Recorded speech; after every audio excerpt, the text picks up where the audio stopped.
गुरुपौर्णिमा निमित्त सर्वांना माझा नमस्कार।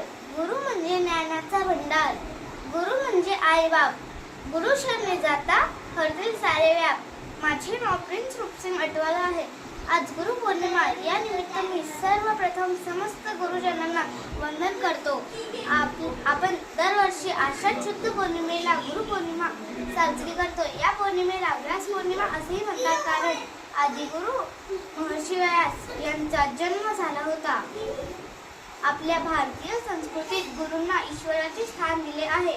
आई वडिलांनंतर आपले दुसरे गुरु शिक्षक असतात। गुरूंना वयाचं, रूपाचं, जाती धर्माचं बंधन नसतं।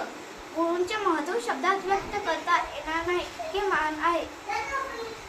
शेवटी मला म्हणायचे वाटते की गुरूंनी दिला ज्ञानरूपी वसा, आम्ही चालवू हा पुढे वारसा। सर्वांना गुरुपौर्णिमेच्या हार्दिक शुभेच्छा। धन्यवाद।